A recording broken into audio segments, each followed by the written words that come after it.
और चलिए आगे बढ़ते हैं, बात करते हैं मुस्कान की कहानी की। कातिल मुस्कान की कहानी में अब एक नया मोड़ आ गया है, जहां मेडिकल जांच में ये साफ हो गया है कि वो 1.5 महीने की प्रेग्नेंट है और अब इसे जेल में स्पेशल ट्रीटमेंट में रखा जाएगा। गर्भवती कैदियों को मिलने वाली तमाम सुविधाएं मुस्कान को मिलेंगी, लेकिन सवाल ये है कि बच्चा सौरभ का है या फिर साहिल का, और क्या इस केस में DNA जांच भी होगी, ये भी सवाल है।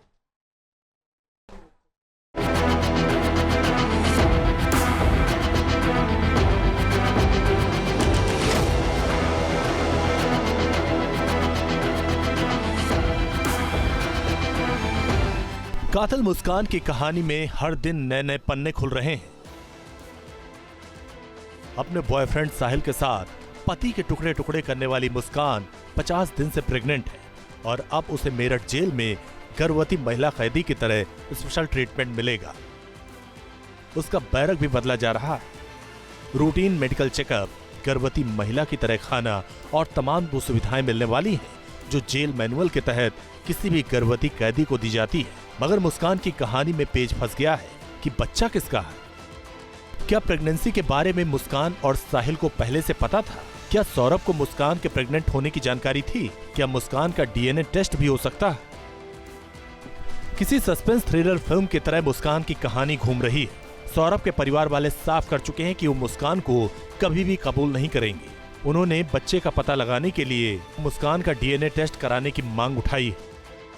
भाई अगर सौरभ का हुआ तो हम लेंगे, और सौरभ का नहीं हुआ तो हम तो क्या इस चीज को कैसे क्लियर होगा? DNA टेस्ट वगैरह जो भी पुलिस प्रशासन जो करवाए जो भी पुलिस कहेगी। अगर सौरभ का होगा तो हम लेंगे। आप लेंगे। अब सवाल है कि क्या मुस्कान का एक और टेस्ट हो सकता है? क्या सौरभ के परिवार की मांग पर DNA जांच कराई जा सकती है? क्या कहते हैं नियम?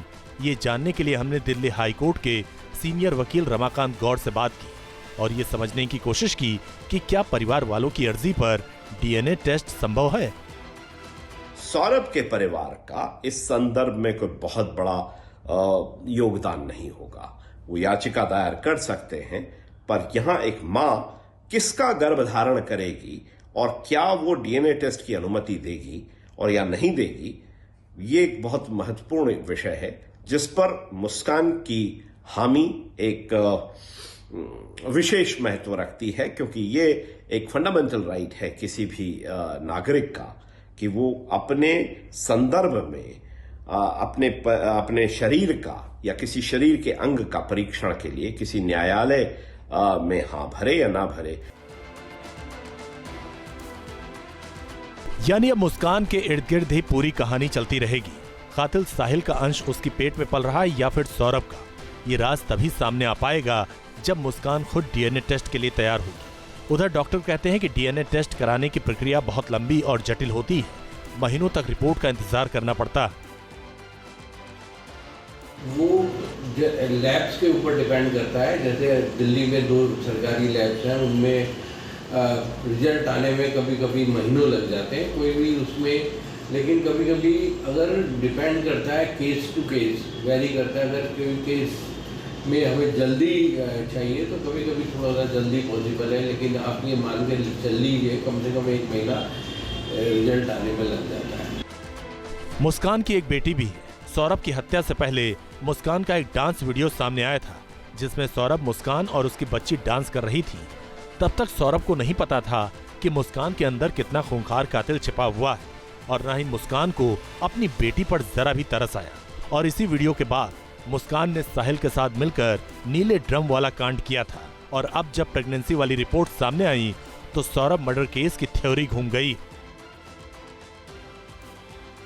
साहिल और मुस्कान 3 मार्च को सौरभ की हत्या करने के बाद 17 मार्च तक एक दूसरे के साथ थे। दोनों ने 4 मार्च को मेरठ से शिमला जाने के बाद वहां शादी की थी। इसके बाद हनीमून मनाया। दोनों 15 दिन के टूर में 24 घंटे एक दूसरे के साथ थे। पुलिस इस एंगल पर भी जांच कर रही है कि कहीं इस बच्चे को लेकर ही सौरभ की हत्या तो नहीं की गई। Team news nation.